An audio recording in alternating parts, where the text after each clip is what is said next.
We are here at Tech Leadership Lab. If you know, we want to unite the world in a way that we are creating the right steps and movements in order to solve the SDGs sooner. So you can think about us as a global movement and action-oriented think tank, a strong ecosystem builder, and also solving the SDGs sooner through the power of people. And one thing is clear for us, that accountable people around the world are the most needed today to connect us as one species. And what we want to do here at Tech Leadership Lab is to bring the right parties to the table, like we have today in one of our post-summit dialogue that we had a summit in March, the intersection of climate, AI, and humanity. And we had Mutembei Kariuki, who brings the entrepreneurial self and who is deploying AI technologies to unite the world with and bring the digital frontier to Kenya, where he is residing right now. But also one of his biggest mission, if you heard his podcast or through the summit, is to bring that connectivity to the 1/3 of the population who is not connected today to the internet, and so they are losing so precious aspects of information and the right education, and then you cannot be enabled to take the right decisions. And then we have at the other part of the spectrum, we have Maya Sherman, who brings an impressive background because she's so active around everything that is ethics, AI policy, and how you can deploy around the world a policy that includes the world population, not just those who are living in connected areas or have more money. How we can do this kind of connection in a way that we serve the global population in our endeavor to solve the existential threats we are going through. And with that said, welcome. I would love to address the first question, just present the reasons and whatever you want from you, why you chose this path, because both of you, we saw the synergy. That's why you're here.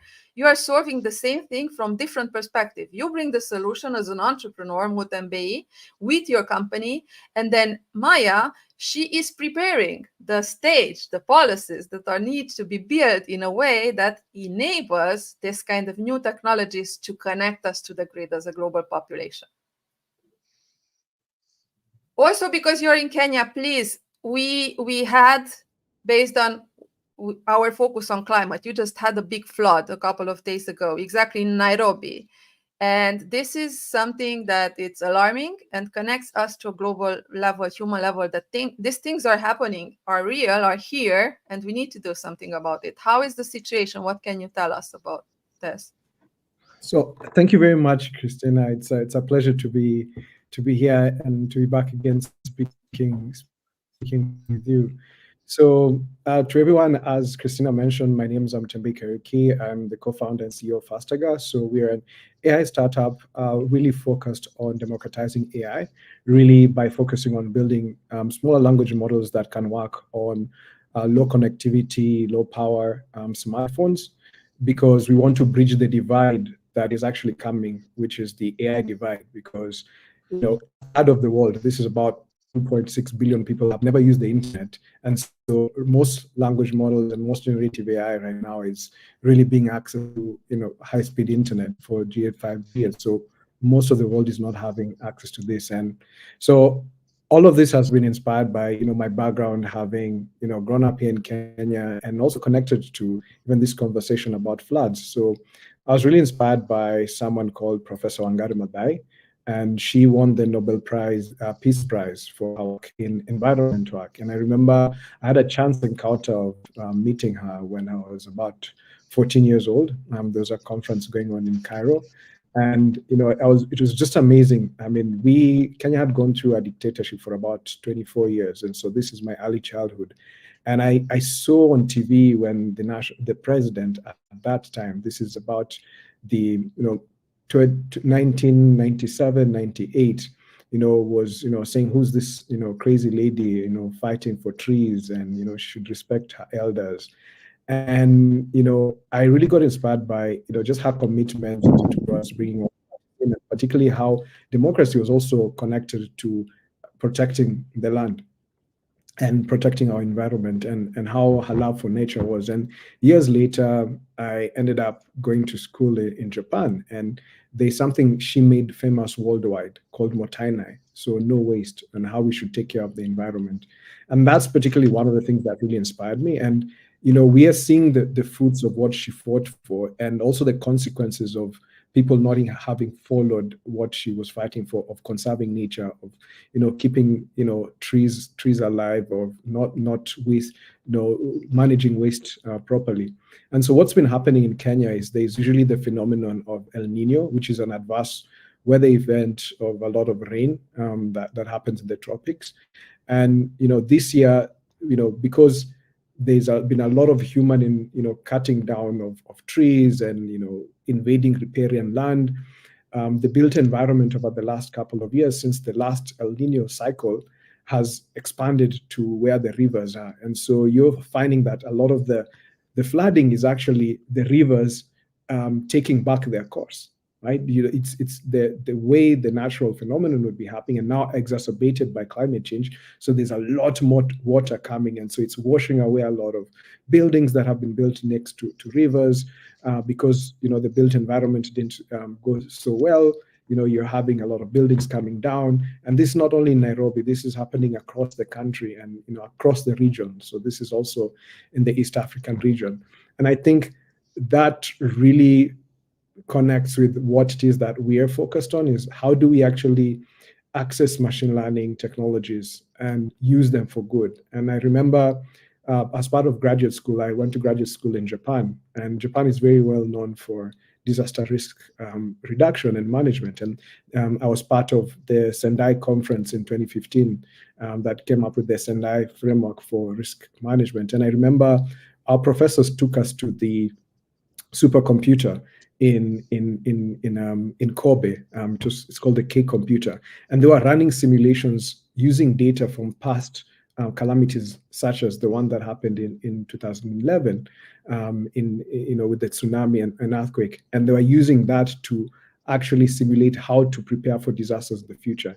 And I believe this is where language models and AI can actually be used with data from past occurrences and how the climate is changing, to actually prepare for climate resilience as we go forward. And that's why I'm so passionate about this, to see that there's a future where we're actually able to implement AI even on the African continent to solve for the challenges. Because, for example, they say that up to 50% of future predicted deaths, excess deaths, mortality from climate change, is actually going to happen in Africa. And so this is a disproportionate amount. And the only thing that can help us to solve these problems, one of the few things that are going to help us solve it fast, is machine learning and AI. And that's why I'm so passionate about working in this particular space to solve these problems. From that inspiration from Professor Wangari Maathai, she wasn't recognized much in her own country during her life, but she ended up winning the Nobel Peace Prize, and now we're seeing the effects of what she was fighting for. This was a very good intro, I believe, and it shows the importance of us thinking collectively at a global scale.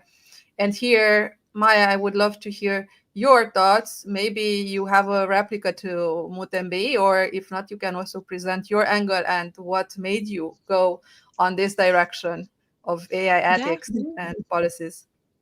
of course. And again, it's wonderful to be here and to hear this insightful remarks. I think that especially when it comes to AI for good, there are so many inspiring journeys of why someone decides to go from a very profitable industry into something that can actually be more social in its core.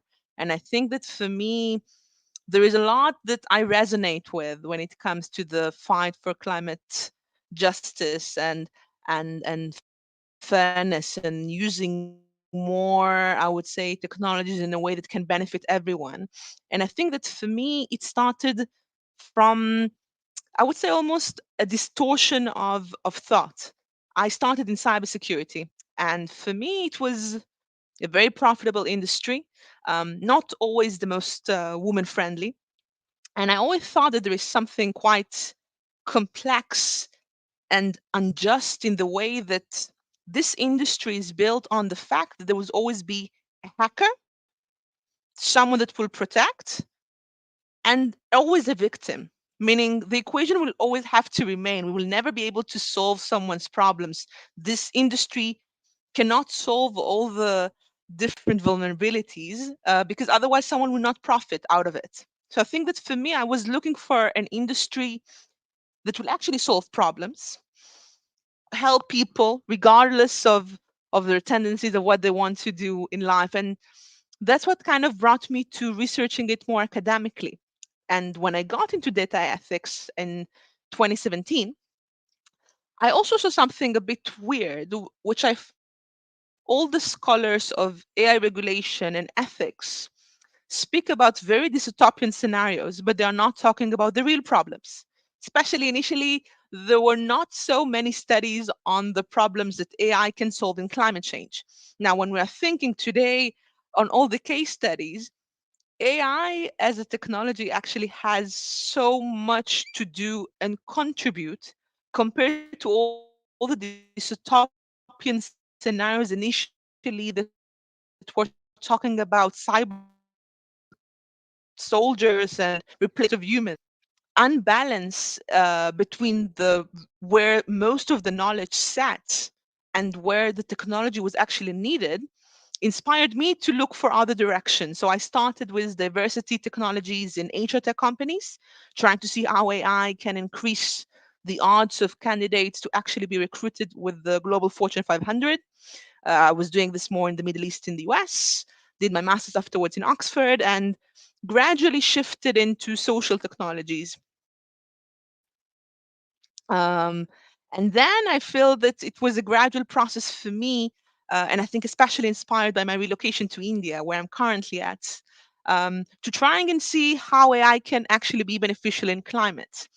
But what's more interesting there is that we clearly need this pioneering solution, as Mutembei, of course, is being saying, but we also need this regulatory landscape that will be well prepared to make sure that everyone can access the solutions on the government scale.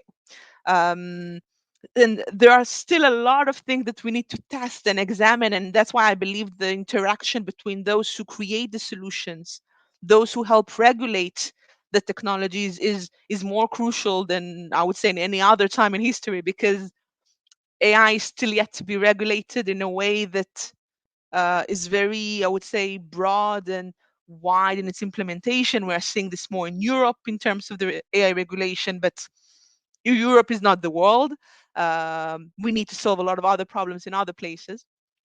So I think that's what kind of inspired me, seeing that there are so many technological industries that possess such strong control of the tools, the assets, and yet they do not represent where they could be needed. And I think that's exactly the place that I really connect to climate technologies and diversity in technologies as well, to try and see how we can actually take a very profitable industry that has been here since the 50s, take these AI algorithms and make sure that we actually use them to solve the problems that we are seeing today. And I think that finding this match between the the need and the solution is something that we've been struggling a bit as a tech community. But there is more awareness to AI for good. I think that COVID-19 definitely increased the awareness, and a lot of other catastrophes happening out there. So I think that we're definitely seeing a good momentum for AI for good, and that's definitely what inspired my journey here.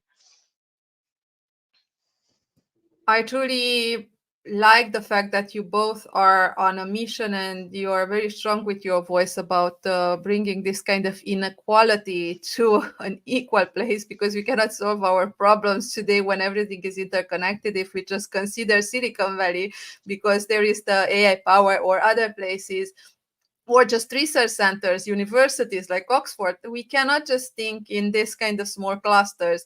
And here at Tech Leadership Lab, for those of you who are not connected to us, we are here to tackle the SDGs sooner with whatever we can.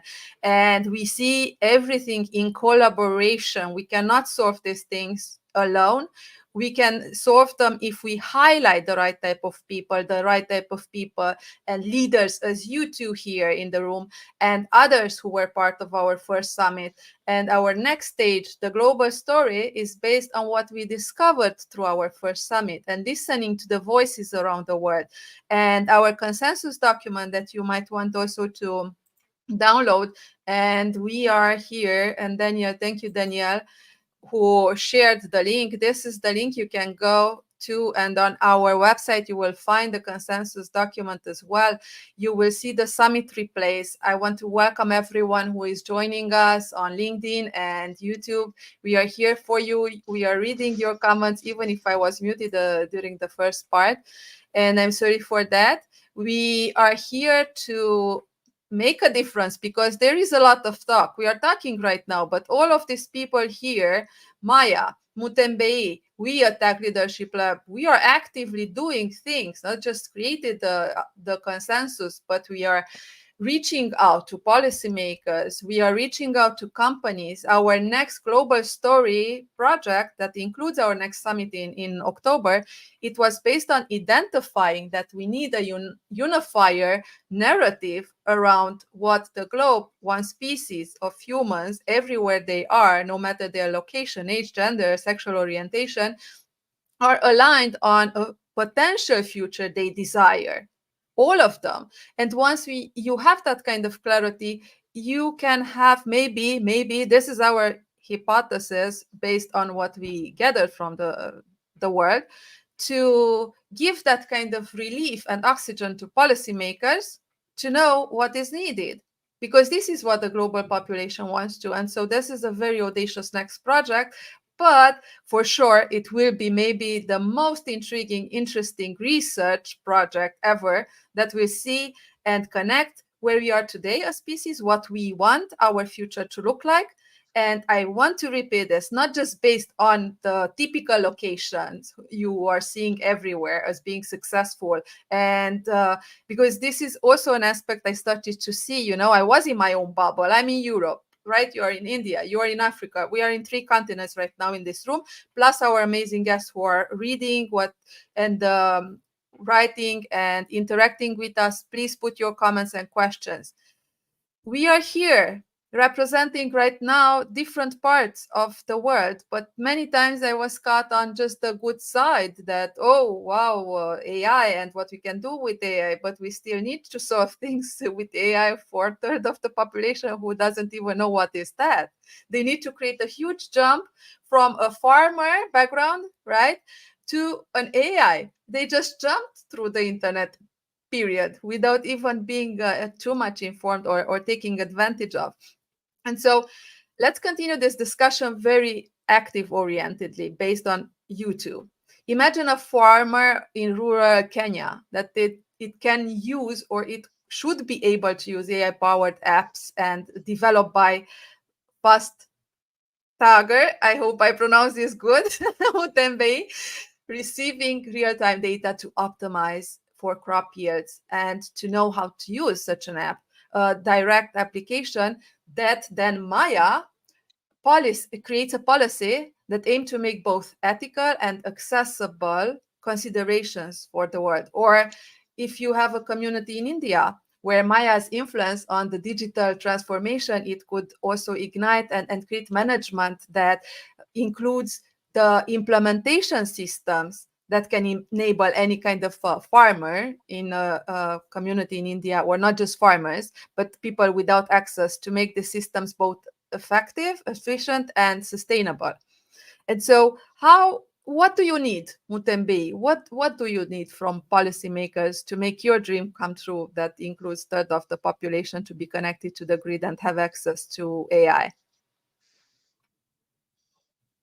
So it seems like there's a convergence of things that's happening with our talk. So just last night, I was right now there's the network of African data protection authorities. They're having their annual general meeting and conference here in Nairobi, and so I was just, last night I had the opportunity to actually talk to them, and I believe they're some of the most critical people right now in generating access to data sets that can be used for building the machine learning models and the AIs that can actually solve some of these challenges. And I think I really implore them to think of themselves not just as creators of regulation to stop big tech. That's the conversation right now, but really to spur innovation on the continent. And I think even from what Maya mentioned is like, a lot of my time was actually spent, getting into the policy space quite early. When I was about 14 years old, I attended a UN General Assembly in New York and really saw how everything has to be a combined effort, because everything that happens on the planet ends up in affecting other people, sort of like a butterfly effect. And so a lot of the things was like, I saw how policy was so important in creating change in the world. And so I really implored the data protection authorities, who right now are the ones who are really governing the way data is used. And I really liked, and I think this is something that the rest of the data agencies around the world can learn from, even Kenya and Africa, is that so the network of African data protection authorities, their theme for this year is actually promoting data governance for development, right, to increase prosperity for the continent. And I thought that was a very, very good way of aligning and seeing how eventually the way we govern data, the data sets that are there from the agricultural ministries, from the weather agencies, from social services, from defense, and from all this, we previously worked with Airbus. And so, there's this high resolution imagery like around the world. How can that be used? How can people be given access to that? And how can, now if we're talking about that farmer in the farm, so how can they right now be able to receive alerts that this season there's going to be a lot of rain, and so we should figure out how to protect your land so that it doesn't, your crop doesn't get washed away. And so in Kenya right now, this has been the case where a lot of the land and the planted that what the farmers have planted has been washed away. So we are facing a food crisis that is actually going to come. And so the idea around like policy, how can policy be informed by data, right? How can we use data to create simulations and predictions of what's going to actually come, in the future? And how can we open these data sets for innovators to actually build AI for sustainable development to solve some of these challenges?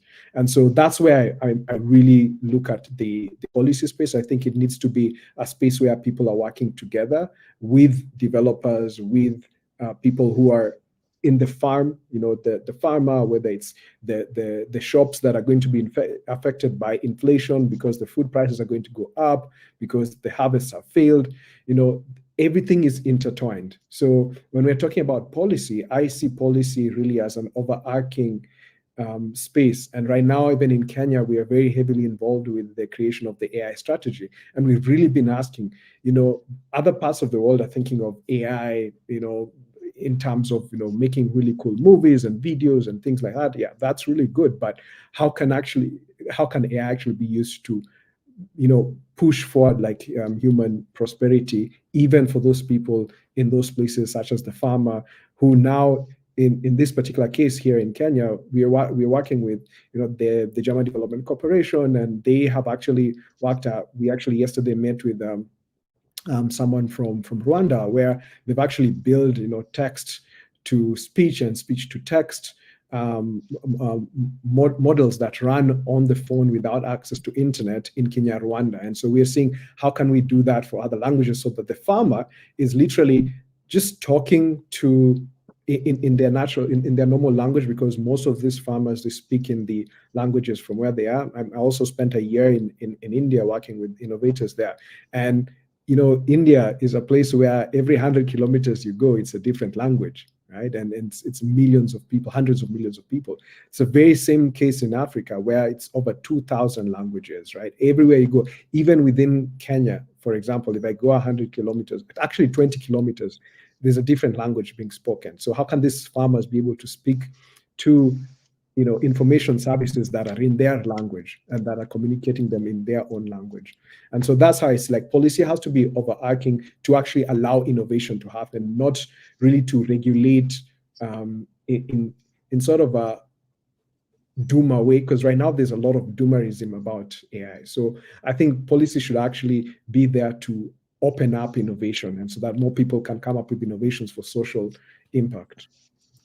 I think this goes very well what you addressed with Daniel's question to Maya. What are some of the most important considerations to address in developing regulations in AI and policies that facilitate ethical and inclusive deployment worldwide? And also considering what Mutembei just addressed, because there are so many nuances and you have such a difficult job. Maya, I so admire people like you who are doing this hard job right now everywhere in the world. So I would say that I think that what I love the most about tech policy in the moment is that our perception about how policy is supposed to be is also changing. If it was in the past very human driven, a bit slower, very complex, we need something different. The development of generative AI, chatbots, very accelerated forms of communications, understanding that we have so many languages, as Mutembei said.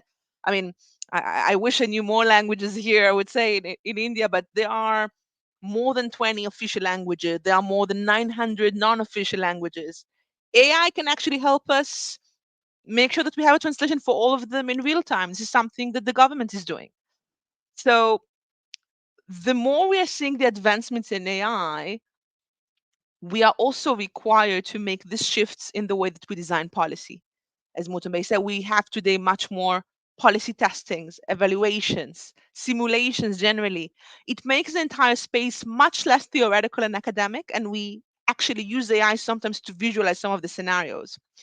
When it comes to the core principles that we need to do today to make sure that AI policy is responsible and also, I would say, fair.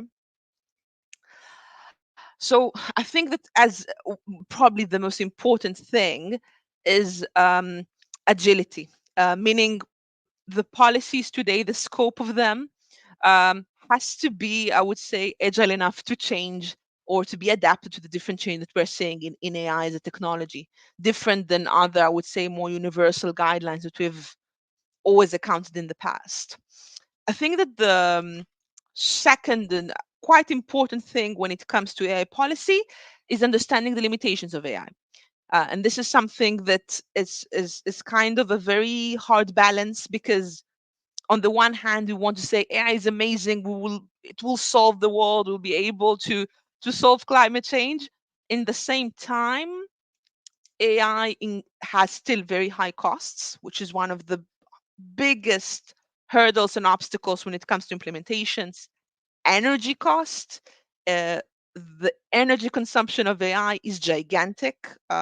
People actually compare, I mean, some of the scholars will compare the consumption of AI to the national consumption of states when it comes to energy. So we also need to understand that there is an environmental price when it comes to using AI. And I think that the most important factor that has always been there when it came to designing tech policies, and it's something that unfortunately we are not the best at, is making sure that we have data diversity. And this is something that is still very lacking, because AI is not independent, it's not autonomous, it's still dependent on human developers, full of biases and historical times of not having this data representativeness.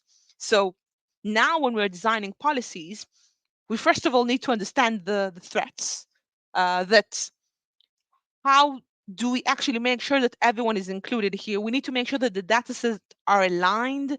We need to make sure that everyone gets to hear about the opportunities in the space. Unfortunately, today, even working in AI policy is something that has been kind of exclusive to certain areas, and it's a pretty profitable sector to work in, but it's kind of this jobs and sector that are very aligned in the places that develop the regulations, which are Europe, I would say, mainly,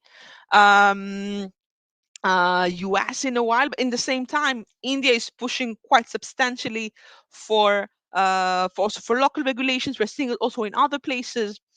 So in many ways, the fact that the regulation until now was developed in only, I would say, certain echo chambers requires us to make sure that diversity is a much bigger part.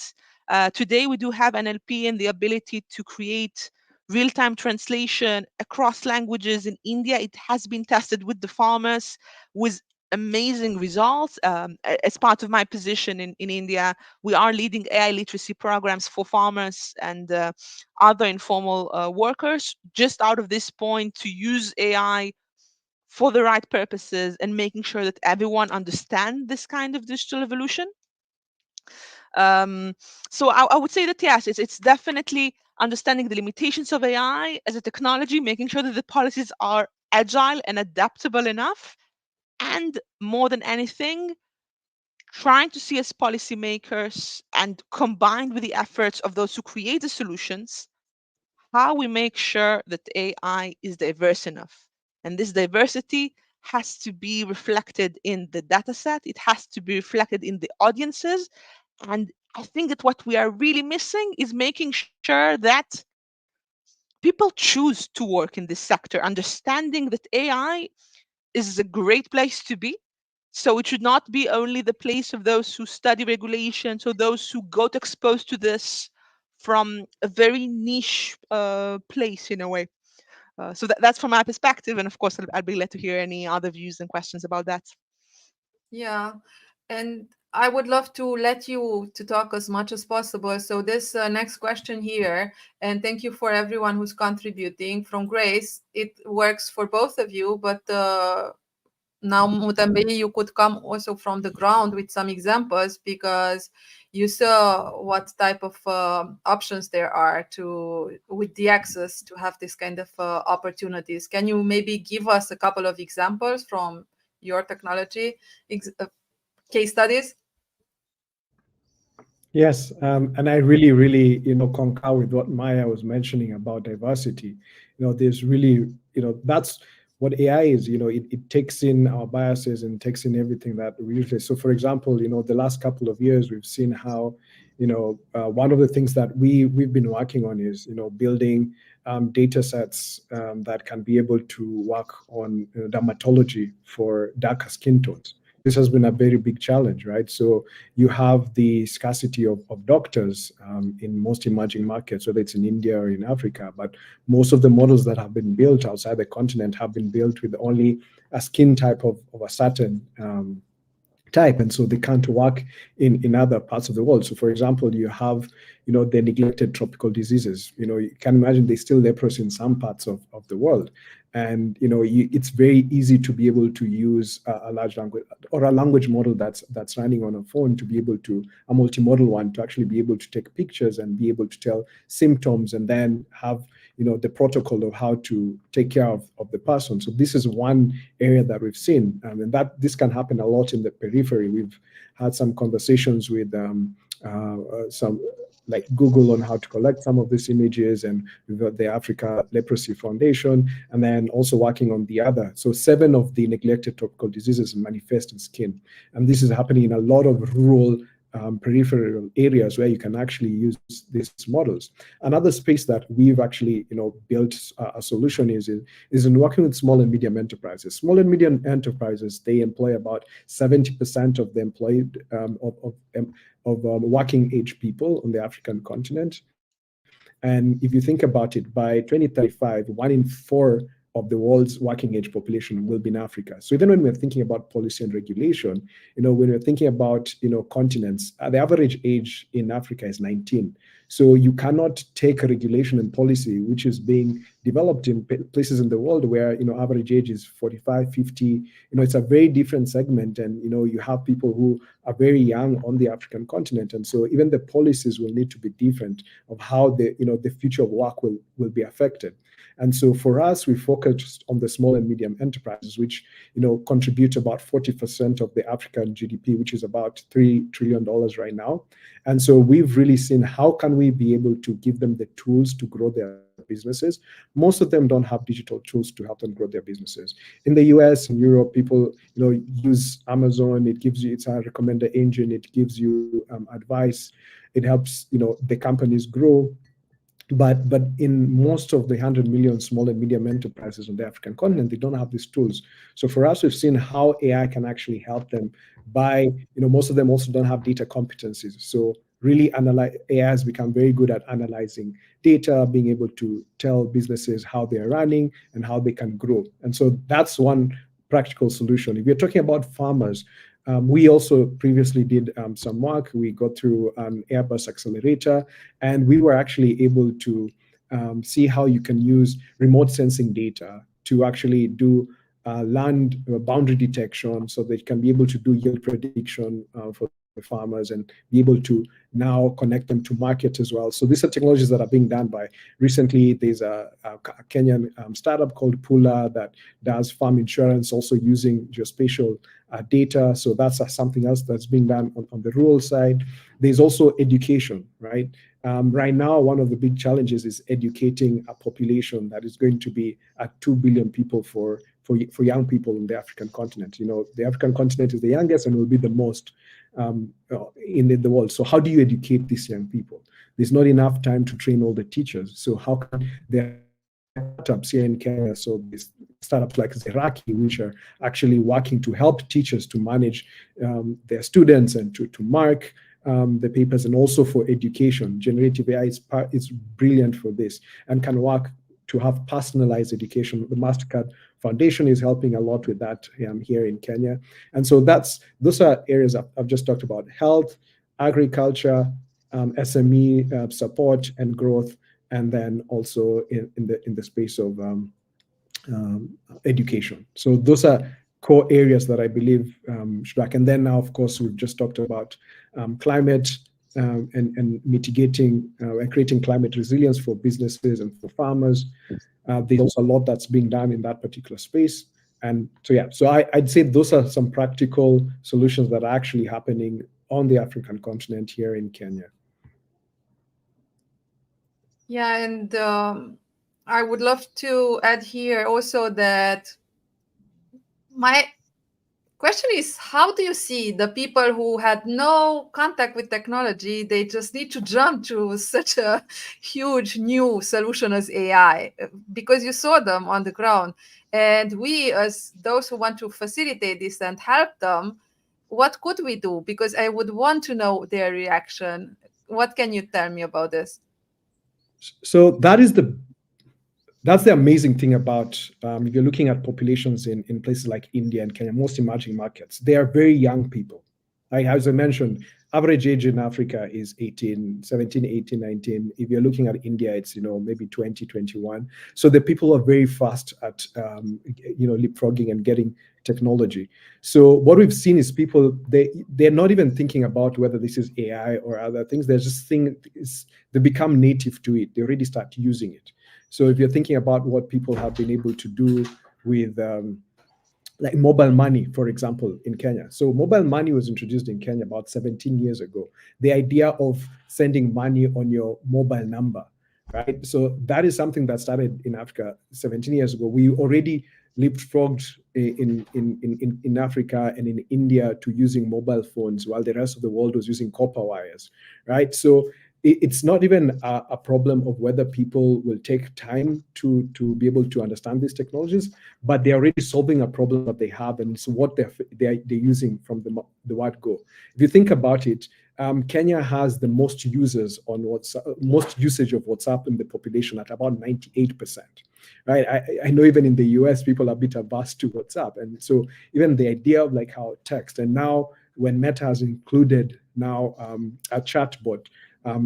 You can actually use like a chat GPT sort of version of Meta's Llama model on WhatsApp now. And a lot of young people already in Africa are doing that, in India are doing that. So the thing is that people are already getting into using these technologies to solve their problems. They've already become, in a sense, I would say AI natives. They're already starting to become AI natives. And I can tell this because, as Maya mentioned, AI is not really new. The conversations around AI, and human beings have been talking about mechanical Turks since hundreds of years ago. But so when I was 12, right, this is in the 90s, living in Kenya, I was actually able to find the first chatbot called Eliza, right, and then interacting with it, without access to the internet back then is what really triggered the ideas around, how AI can actually work offline. And so that's what's really driving my realization that if people are thinking of how can we work with people in emerging markets to use these technologies to leapfrog and to get the benefits that they weren't able to get previously, they're just going to get in and use it. Right? It's going to be natural for them, that like it's already happening. Whether it's farmers, engaging. And recently there was a locust infestation that affected a lot of farmers and their crops, and they just went into using smartphones and taking photos of the locust and sending them to the agriculture department, and then being told how to solve the problem. People are very, very digitally. They ease into using digital technologies because also of the young population. And many are betting on Africa and Africa's market exactly for that. So if we can manage to solve climate, that will be very, very good because of the demographic. And this raises another kind of challenges for people like Maya about, okay, there we have a different demographic than maybe in the European countries. And I wonder, Maya, what would you say to answer to Wambui Maina. I hope I pronounce it good. Mutembei, it looks like it. Yes. So, how about the tech policy will be? And this is a very good question because it's so vast, and in some parts it could be the bottleneck, and in some parts it could be the curtail. How do you see this? This is a golden question that I think that most of the regulators and AI business owners have been constantly battling. We're in India, we're actually seeing this currently happening in a very interesting way. Currently, toward the election, the government was trying to push an accelerated AI regulation. Now, I'm saying accelerated because a few months back, India was not even mentioning regulation. It was all about let the businesses grow, no need for policies. It can solve our problems, and we have a lot of problems.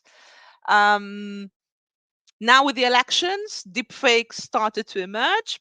All of a sudden, we are seeing declarations on AI advisory for businesses and increased declarations on AI products. And right away, businesses try to protest and come and guess and say, you are restricting us. We want to produce, we want to increase the economy. India, I mean, the biggest population in the world, the potential is immense. There is such a strong IT presence in the country, and yet a lot of gaps as well, because not all the country is connected. So these discussions happen all the time. What I will say, though, that if in the past my answer would have been a strict yes, policies of Europe usually kind of restricted AI, prevented almost completely the use of AI for creation of contents because of a very prudent and sometimes also geopolitical interest of Europe to regain sovereignty and show where they can actually be more powerful compared to the more tax-savvy nations. Today, we are seeing a different scenario and a different reality because AI is such a big component of what we do and of our everyday life. So there is also a limit to what the policymakers can do, and they can no longer say that will not be part of what we create in our work life, and generally our positions. So I think that the fact that AI became such an integral part of our being, of our services, it's true that not everywhere, but still with Gen AI and ChatGPT, so many users are exposed. So policymakers are also limited in how much they can limit AI. So I think that today we're seeing a much more interesting phase of policymakers required to be much more technological. They need to understand the technology. It's no longer will no longer have AI will just protect human rights. It's best to rely on humans. There is a much stronger understanding across the regulators, across the policymakers, that AI is part of innovation. It's an evolution. We need to make sure that we have human machine teaming. We need to build the right mechanisms for literacy because we can no longer stop it. So I think this is a more sustainable approach. It requires much more checks and balances. But that's the wonders, I think, of innovation generally. We test, we see how AI progresses. We need to stop sometimes to do some kind of brain check and see that we're not pushing it too much. Um, but I think that the new version of policymakers will have to be um more permitting, uh, understanding that AI is here to stay. And if not AI, there'll be a different technology. So this is also a reminder that we live in very agile times, that policies cannot stay forever and they need to be well adapted to what we are going through as humans as well. What is your biggest challenge? Because you are part of the young generation, but you also have a comprehensive background and you are connected to our continents and working in groups, in silos everywhere around the globe. And what is your biggest challenge today as a policymaker? It's still too European centric. Unfortunately, almost all the regulations connected to technologies um, were driven by Europe. And I think that we are still missing more local voices on regulation, more local voices on how to create the right policy enforcement. And this has not been discussed enough. I think that we are starting to see more AI strategies. I think this is the right way to go. We need to see more national AI strategies being published to the public, being reviewed. We need more exchanges of policy voices, of attempts to try and see what can work best. Um, and the fact that the data sets are still not as representative, and we are seeing this also with the tricky times with Gemini and the attempt to over diversify sometimes the data, but these are good things. We need to go back and forth to see how we're making sure that the field of AI and the development of the space is diverse enough. And this includes the services, it includes the users, but it has to also include the regulations. And I think that the fact that we are not seeing enough regulatory attempts from other actors to design the space is an obstacle. But I'm hopeful that more actors are seeing the potential in being the first leaders designing regulations and policy. So I hope that more actors will join Europe at this point. And do you think is the same problem in the case of AI, the other player, that AI is a little bit maybe too US centric at the moment? I it's a great question. I think that I'm not sure if I could say it's US centric when it comes to the creation of AI, because I think that with ChatGPT, AI actually became, I would say, slightly more global. I think South Asia is becoming a very interesting voice in AI. There is a very strong push to see if we can also promote it more in Africa, but of course there are different obstacles that we need still to overcome. I think that when it comes to AI manufacturing, some of the strong tech leaders in South Asia definitely give kind of an interesting perspective. So when it's not regulation, I think that we're starting to see this very interesting dynamics. China and Russia and US have always been kind of trying to design the AI landscape, but there are new actors coming to play. So I think when it comes to the actual services and products, AI is starting to be much more interesting, and I wouldn't say only US driven. Still, of course, there is a dominance and also pretty much, I mean, many years of expertise and the big techs, but it's starting to look more, I would say, diverse, more cross continent. There are more discussions between countries on this. Regulation, it still takes some time. I feel that there, when it comes to the theory in academia and the the more classic policy making, these are the places that we're still seeing the echo chambers.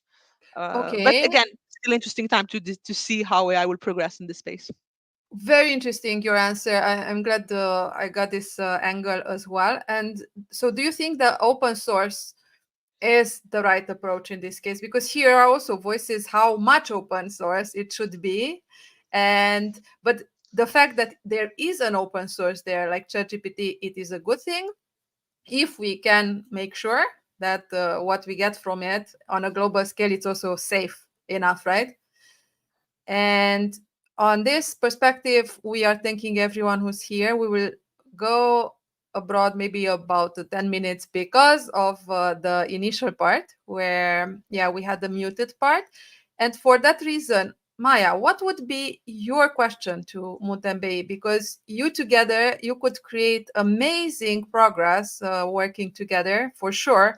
I can see multiple projects you could be involved in because you come with your expertise from the African market where you truly understand what people are needing there. And you, Maya, you have the global knowledge and now particularly in India, two huge broad markets that if they are aligned properly will bring a lot of progress for our world for sure. What would be your question to Mutembei? There's so many. It was so interesting to hear about your work.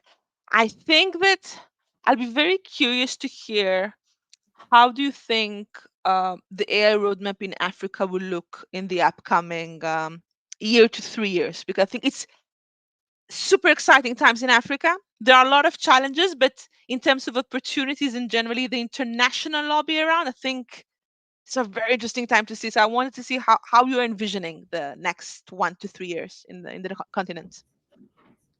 Yeah, thanks a lot, and I really like the way you framed it, Maya. That it's no longer you know unipolar world, right? Even when you're talking about AI, it's actually become multipolar. Like there's a lot. So, for example, just recently, the DeepSeek model that was released by Chinese developers, it's the most powerful open source model right now that exists. It's working. It's way more powerful than even ChatGPT, GPT-4 in some use cases, and also already more powerful than Llama 3.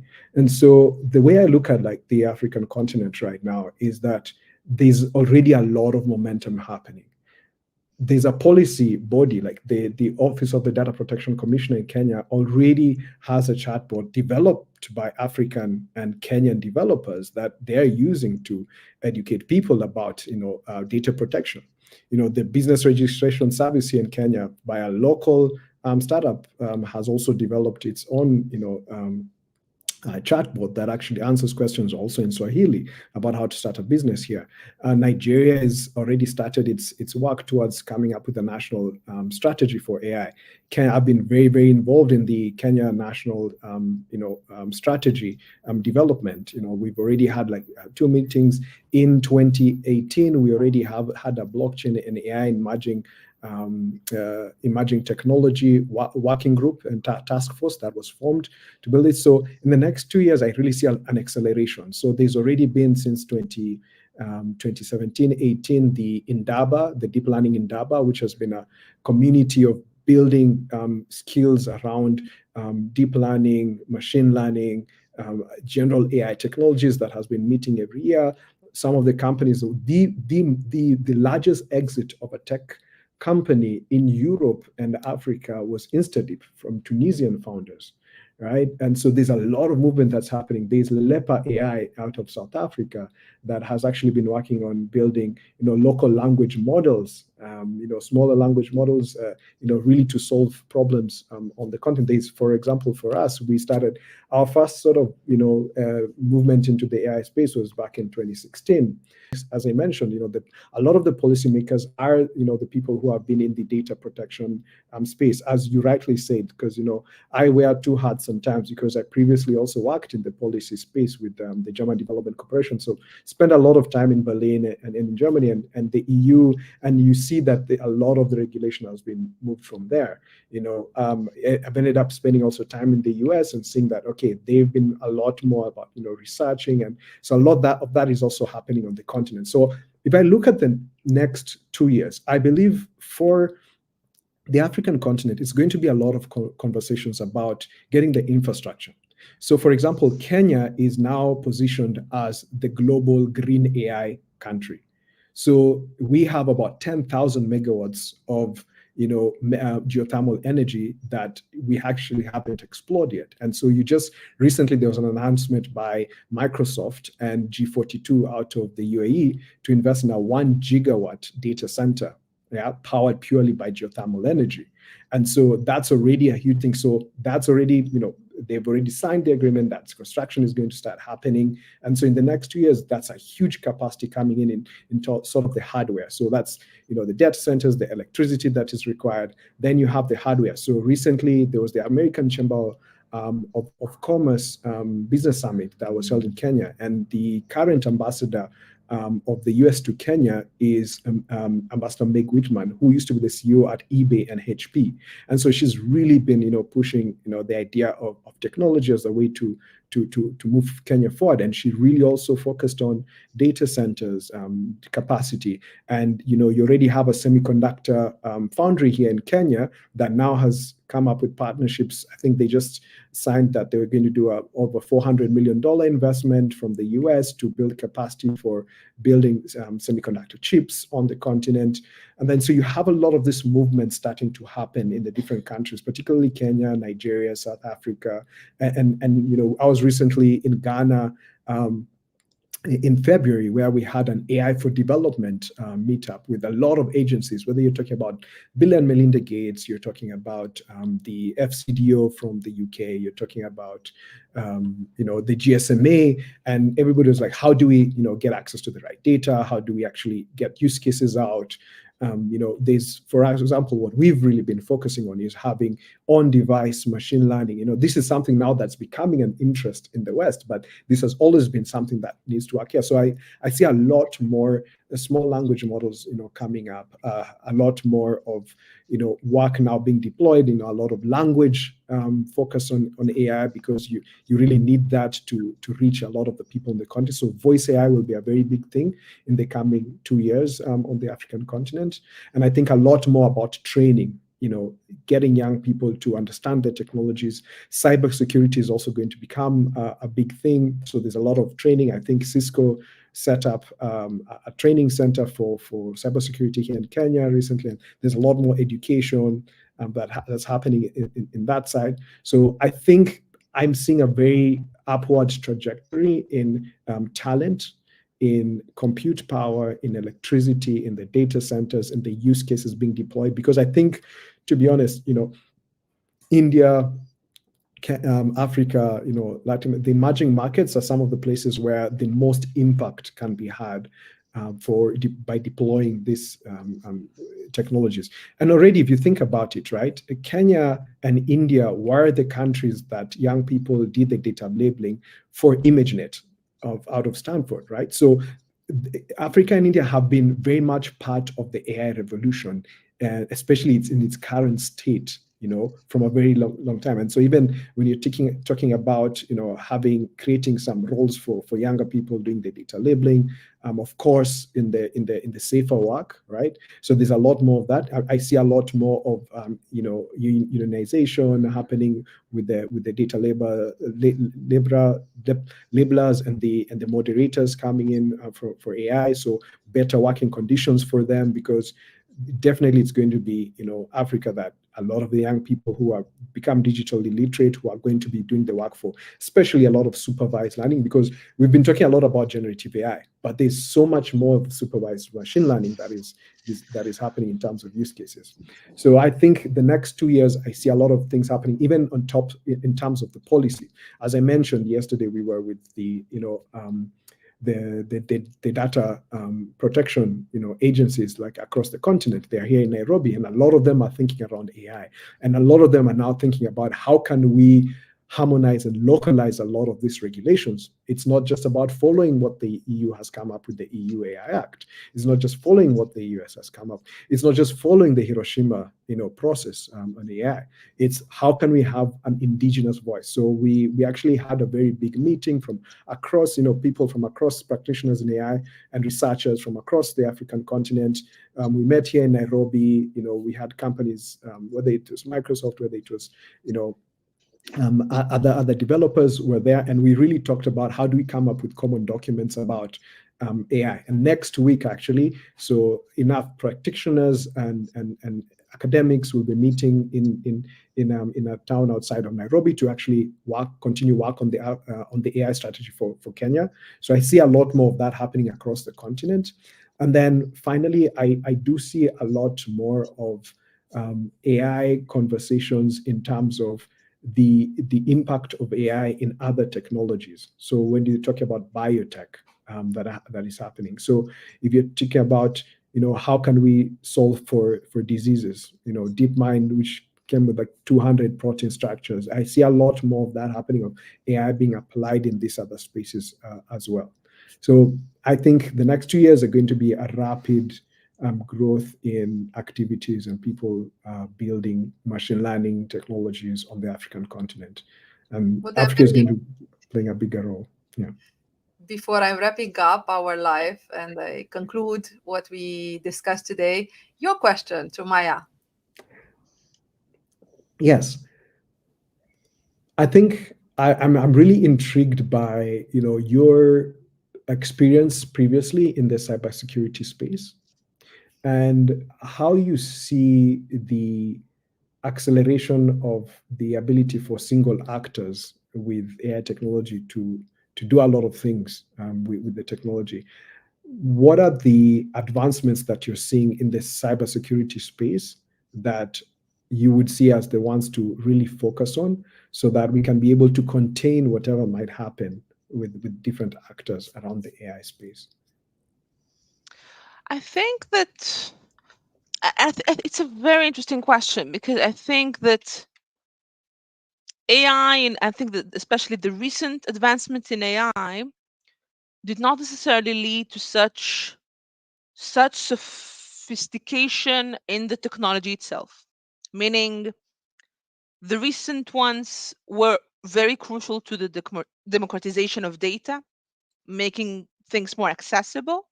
But when I think of the sophistication of the technical case studies, I think that what we will see in cybersecurity will be, I would say, similar, meaning there will be potentially newer hackers, but I tend to believe there will be more junior hackers, meaning people that do not really have a very strong technical skills like we used to envision in the beginning, the black hackers that are all the time sitting in the rooms and know all the coding.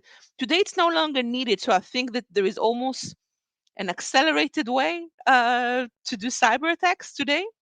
And I think that will be very interesting. I'm not sure that this will necessarily lead to, I would say, a bigger sophistication qualitatively. I think that the quantity might increase. We will see much more junior, young individuals trying to hack and try their luck. Sometimes quantity in cybersecurity can be meaningful.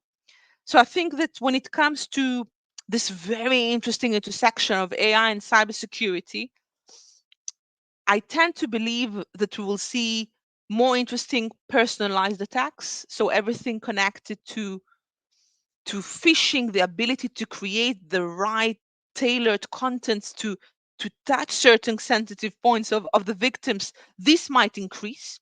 But I don't see this as a technical sophistication.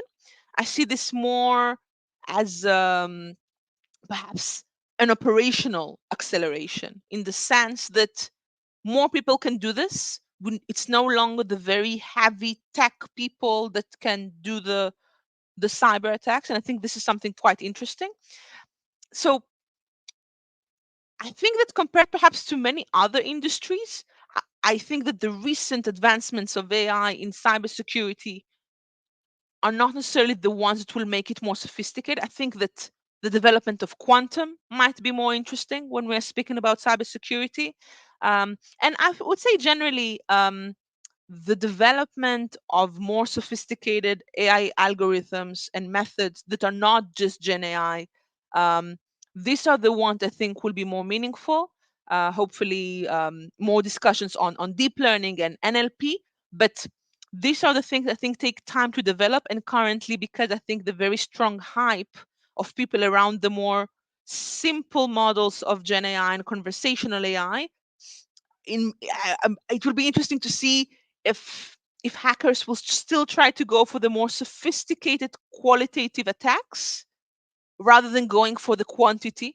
Um, and I think that what might happen in cybersecurity.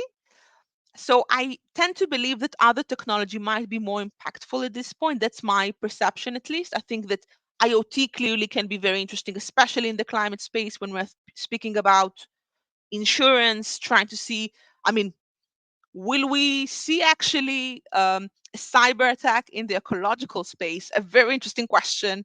Um, I'm not sure it's only AI driven in this sense. So, in terms of my perception of what might happen, I think that the combination of additional technologies to AI might lead to some more interesting developments in cybersecurity.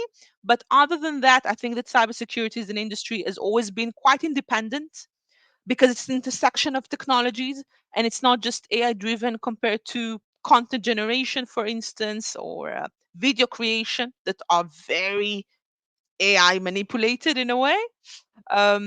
But yeah, I guess time will tell. I think it's still interesting to see what will happen with this industry when it comes to other forms of AI and possibly other technologies coming into place.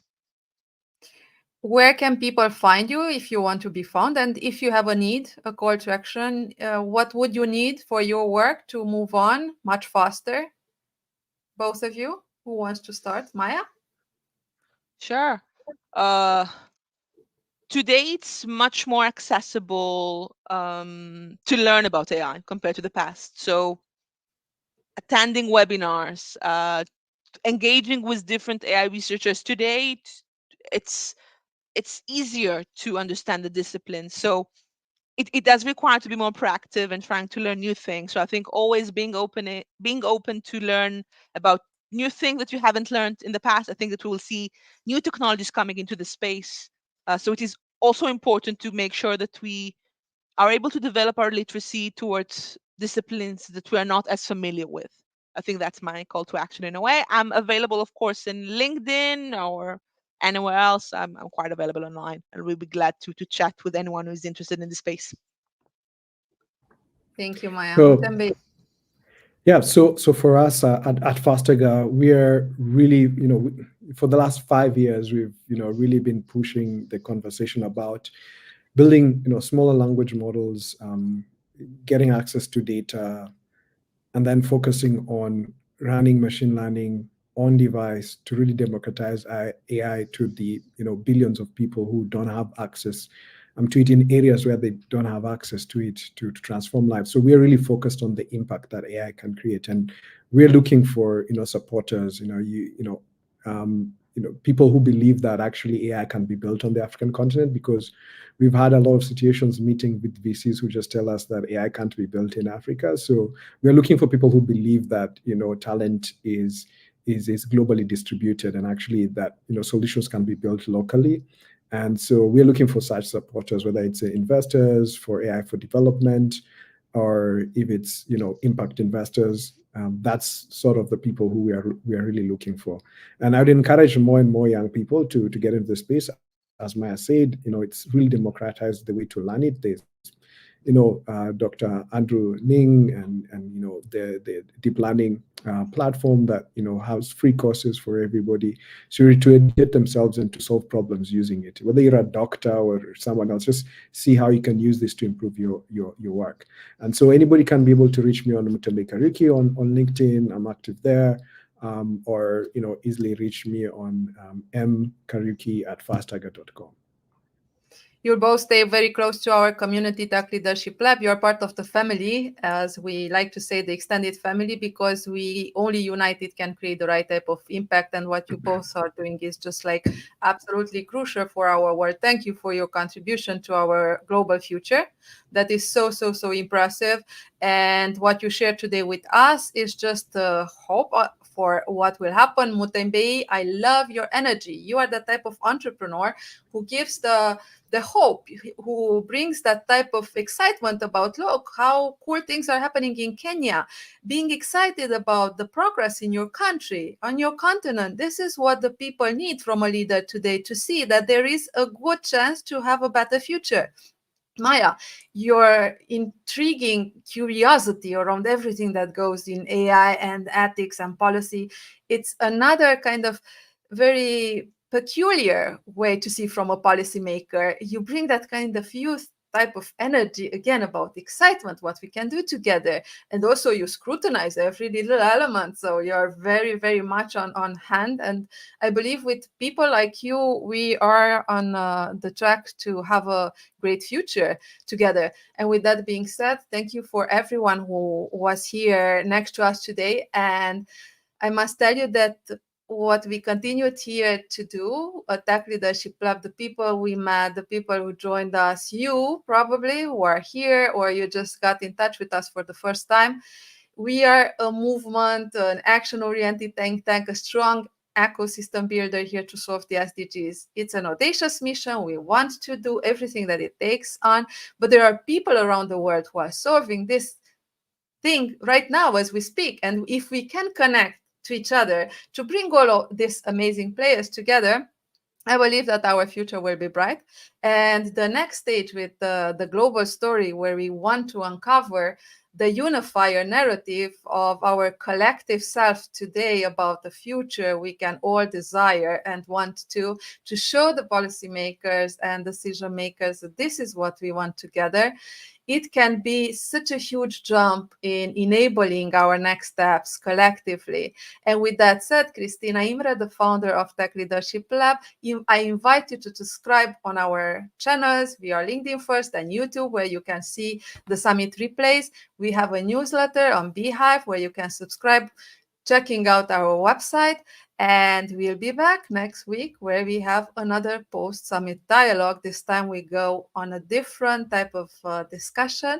We will touch more narrative, storytelling, maybe a holistic approach about the future. I don't say much because, you know, we always focus on posting our events on Monday for the next Wednesday. But you want to be here live, it will be also another live stream where we will read all of your questions and your comments.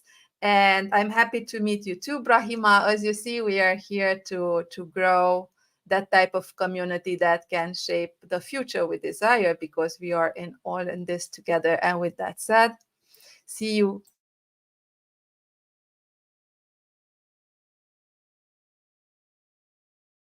In a world yearning for change, there exists a community of visionaries and innovators, united by a common goal: to solve Earth's biggest challenges. From climate action to quality education, we're tackling all 17 Sustainable Development Goals reassembled as 10. We embody sustainability, unity, and empathy. Our character and reliability shine as beacons of hope.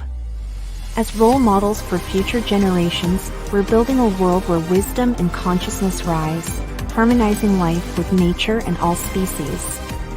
Join us. Together, let's create a balanced, sustainable future for all.